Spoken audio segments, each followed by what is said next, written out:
بۆ گەیشتن بە قوڵایی پێترا پێویستە بە ڕێگایەکی تەنگەبەری نێوان شاخەکاندا بڕۆیت کە درێژیەکەی 1200 مەترە.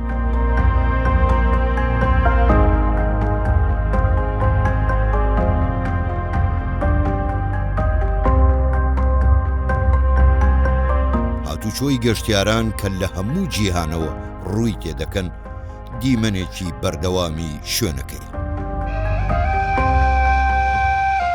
هەر بە ئاراستەی پێترا خەڵکی ڕەسەن و خاوەنی شارستانیەتە کۆنەکەی ئەنباتیەکانیش دەبینرێن.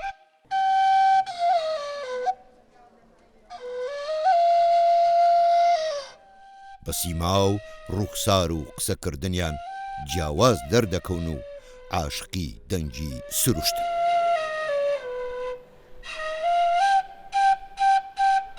الموسيقى البدوية يعني بتمد مع اتجاه الهواء.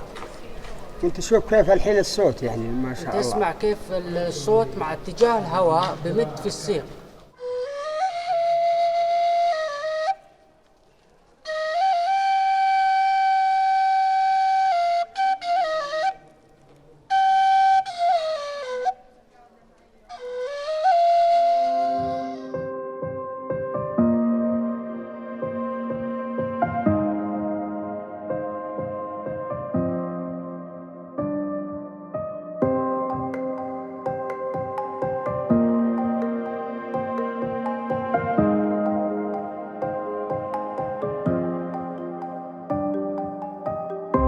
هاي القرن الأول قبل الميلاد انحتت بالأنباط طبعا. بعد الأنباط اجوا الرومان احتلوها. شايف كيف؟ قطعوا عنهم المية من وادي موسى، بعدين استحلوها من الجبال من فوق من أعلى شيء. هسه موجود عندك الخزنة المركز الرئيسي طبعا. هاي بعدين المدرج، قصر البنت، الدير، أهم معالم في البتراء.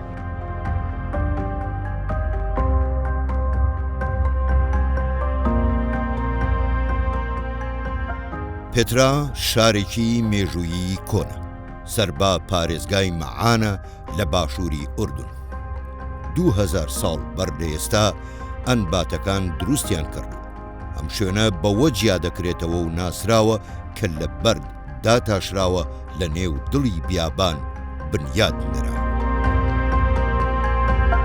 پێترا بە شاری ونبوو ناسراوە تا سەردەمی عوسمانیەکان و لەلایەن ڕۆژهەڵاتناسی سویسری یۆهان لۆدڤیگ لە ساڵی 1812 ئاشکرا کرا.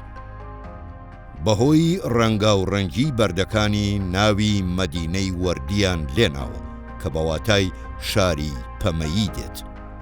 یەکێکە لە شوێنە گەشتیاریە گرنگەکان کە ساڵانە ملیۆنێک گەشتیار لە سەرجەم وڵاتانی جیهانەوە سەردانی دەکەن.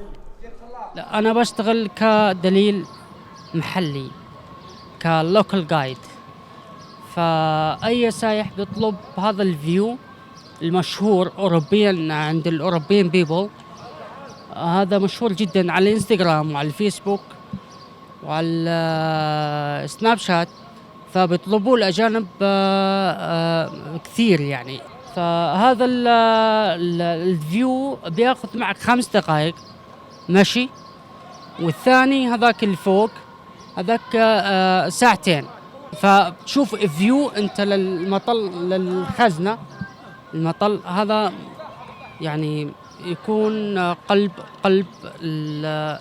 التريجري.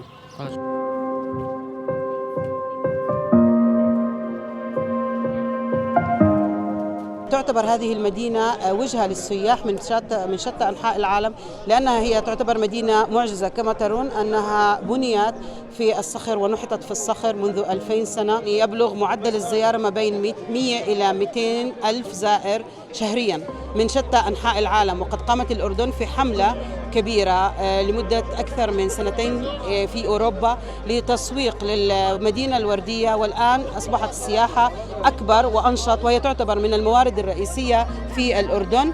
وتتميز بأن جميع من يزور الأردن عليه أن يزور البتراء. وأهلا وسهلا في إقليم كردستان في البتراء. ئێمە لە کوردستانی جوانەوە هاتوین بە مەبەستی گەشتکردن بەم سروشتە جوانەی شانشینی ئوردنی هاشمی. یەکێک لەو شوێنانە کە بەترایە ئێمە هاتوین لە نزیکەوە بینیمان بەڕاستی وەکو ئەوەی کە لە ئێمە لە سەری بیستومانە کە یەکێکە لە حەوت سەرد سوڕهێنەرەکەی دنیا بەڕاستی شتی زۆر تایبەتی تایە. ئێمە مێژوویەکی دوور و درێژمان هەیە لەگەڵ ئەم وڵاتەیە لە ڕووی پەیوەندی و عیلاقاتەوە. دیارە ئێمە پێمان خۆش بوو ئەمڕۆ لێرە لە نزیکەوە ئەو شوێنەوارانە ببینین و ئەوەی بینیمان بەڕاستی جیاواز بوو.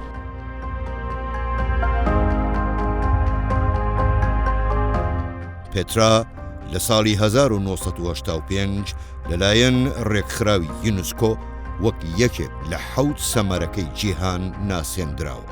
لێرە 3000 شوێنەوار تا ئێستا دۆزراونەتەوە، گرنگترینیان سیق و خەزنە و دێر و دادگا و چەند شوێنەوارێکی دیکەن.